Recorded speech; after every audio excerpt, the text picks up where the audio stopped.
Hello दोस्तों, तो स्वागत है फिर से आपका अपने इस चैनल में जिसका नाम है लिबरल फॉर यू। तो जैसा कि आपको पता है कि बोर्ड एग्ज़ाम नज़दीक है, एग्जाम से संबंधित बहुत सारे उसको जानकारियाँ नहीं होता है। तो आज हम उसी से रिलेटेड एक और वीडियो लेके आए हैं जिसमें हम आपको बताएंगे कि किस तरीके से आपको एग्ज़ाम हॉल के बाहर आपको किस तरीके से अपने आप को मेंटेन करके रखना है।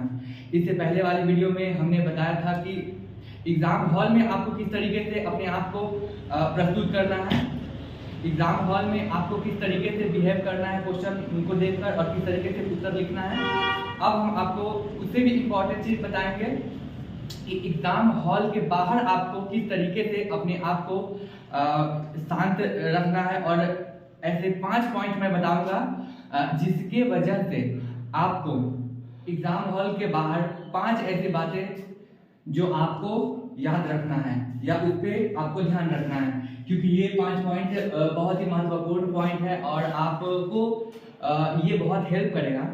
और मैं आपको बताऊंगा कि ऐसी कौन सी 5 बातें हैं जो आपको एग्ज़ाम हॉल के बाहर याद रखना है या फिर ये कहें कि उसको फॉलो करना है।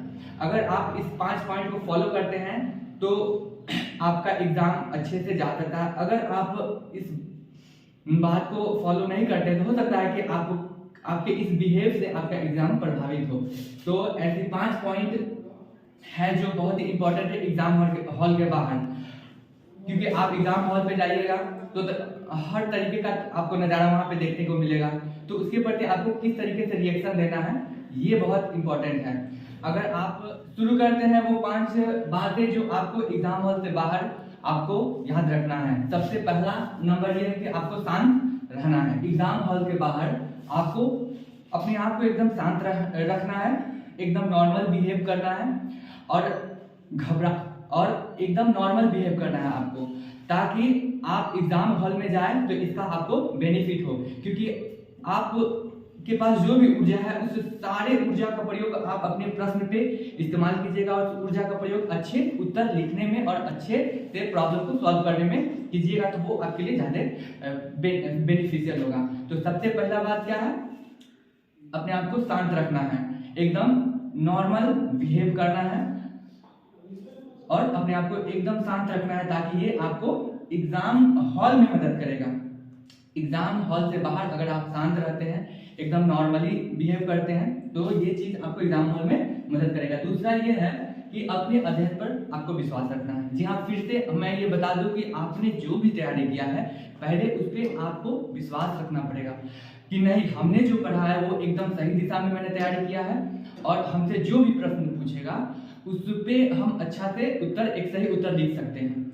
तो आपको इस चीज़ों पे ध्यान देना पड़ेगा। तो 2 नंबर में क्या है, अपने अध्ययन पे विश्वास रखना पड़ेगा, क्योंकि जब आप अपने आप पे विश्वास रखिएगा तभी आप एक अच्छा उत्तर लिख पाइएगा। तीसरा नंबर पॉइंट बहुत महत्वपूर्ण है, जो टॉपटेटिव लड़का है, टॉपटेटिव बॉय जिसको बहुत बोलने वाला लड़का बोलते हैं, या कोई लड़की है तो बातूनी लड़की या टॉपटेटिव गर्ल्स, जो भी स्टूडेंट है जो बोर्ड एग्जाम 10th और 12th के बोर्ड एग्जाम देने जा रहे हैं, उन बच्चों से गुजारिश है कि जो बातूनी लड़कियां हैं या ज़्यादा बात करने वाले लड़के हैं, इस तरीके के लड़कों से आप दूरी बना के रखें, क्योंकि वो आपके एग्जाम को प्रभावित करेगा। कैसे प्रभावित करेगा? वो जो है आपको इधर उधर की बातें बताएगा और आपके जो दिमाग है, आपके माइंड को डाइवर्ट करेगा, जिसका बुरा प्रभाव आपको आपके एग्जाम जब आप उत्तर लिखिएगा उस समय आपको देखने को मिलेगा। तो आपको क्या करना है कि इस तरीके के जो फालतू टाइप के लड़के हैं उस लड़कों से दूरी बना के रखना है एग्जाम के समय तक। फिर जब आप एग्जाम दे दीजिए, फिर उससे चाय पानी गपशप कीजिए, कोई दिक्कत नहीं है। लेकिन जब एग्जाम आप देने जा रहे हैं तो ध्यान आपको ये रखना है कि जो फालतू टाइप के जो लड़का है, जो ज़्यादा बात करता है, जो इधर उधर के बात में आपको उलझाएगा और कहेगा कि ये प्रश्न यहाँ से आ रहा है, वो प्रश्न वहाँ से आ रहा है, यहाँ से इतना प्रश्न पूछ रहा है, वहाँ से उतना प्रश्न पूछ रहा है, इस तरीके के लड़कों से आपको दूरी बना के रखना है।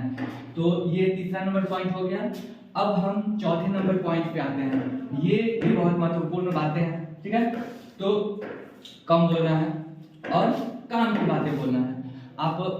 आपको एग्जाम हॉल से बाहर अपने ऊर्जा को बचा के रखना है, क्योंकि आपका ऊर्जा बहुत ही महत्वपूर्ण है। आप अपने ऊर्जा का पूरा उपयोग वहां पे करें जहाँ पे जरूरत है। आप ज़्यादा बोलिएगा, आपको पता है कि जब इंसान बोलता है तो उस दरमियान उसका सबसे ज़्यादा ऊर्जा खर्च होता है बोलने में। तो आप क्यों फालतू के गपशप में पढ़िएगा और अपने ऊर्जा को बर्बाद कीजिएगा। आप अपने ऊर्जा को सही जगह पे लगाइए, आंसर राइटिंग में लगाइए, उत्तर को सॉल्व करने में लगाइए। तो कम बोलना है और काम की बातें करना है। वहाँ पे आपको बहुत सारा काम की बातें मिल जाएगा, जैसे कि रोल नंबर मिलाना, रोल कोड मिलाना बाहर, कि कितना नंबर हॉल में मेरा मुझे मतलब सीट मिला है। ये सब काम की बातें है, उस पर ध्यान देना है बाकी। और कुछ ज़्यादा लुच नहीं करना, मतलब लुच समझ रहे हैं ना, मतलब ज़्यादा चुलबुल नहीं करना, इधर उधर भाग दौड़ नहीं करना है। और सबसे लास्ट और बहुत ही इम्पोर्टेंट बात की, जो प्रथम पाली के एग्जाम होते हैं या द्वितीय पाली के जो एग्जाम होते हैं, तो बच्चे उस प्रश्न को देखकर ज़्यादा घबरा जाते हैं, उत्तेजित भी होते हैं और घबरा जाते हैं कि ये जो प्रश्न प्रथम पाली में ये प्रश्न पूछ दिया तो हो सकता है मेरे में ये प्रश्न पूछ देगा, हो सकता है मेरे, तो बच्चे घबरा जाते हैं प्रथम पाली या द्वितीय पाली के प्रश्नों को देखकर। तो आपको उस प्रश्न को देखकर घबराना नहीं है, क्योंकि आपको पता है कि 10th और 12th का बोर्ड एग्जाम अब 2 पालियों में हो रहा है। तो 2 पालियों में हो रहा है और प्रश्न जो है बेशक सेम रिलेटेड ही रहता है, थोड़ा बहुत 19-20 का फर्क रहता है, लेकिन आपको ज़्यादा घबराना नहीं है उस प्रश्न को देखकर। उस प्रश्न को अच्छे से हैंडल करना है, ठीक है। और घबराना बिल्कुल नहीं है, क्योंकि एग्जाम में एकदम बोल्ड होके, कॉन्फिडेंट होके एग्जाम हॉल में बैठिए, और जिसका फायदा आपको जब एग्जाम हॉल से बाहर निकलिएगा तो उसका फायदा आपको दिखाई देगा, नजर आएगा। तो इन्हीं बातों के साथ मैं अपने शब्दों को पूर्ण विराम देता हूँ। फिर अगले नेक्स्ट वीडियो में हम आपसे मिलेंगे कि आपको किस तरीके से एग्जाम हॉल में एक सही उत्तर लिखना है। सही उत्तर आप लिखिएगा तभी आपको नंबर मिलेगा। तो एक बोर्ड एग्जाम में बेहतर तरीके से आंसर राइटिंग के बारे में आपको हम बताएंगे। तो मिलते हैं।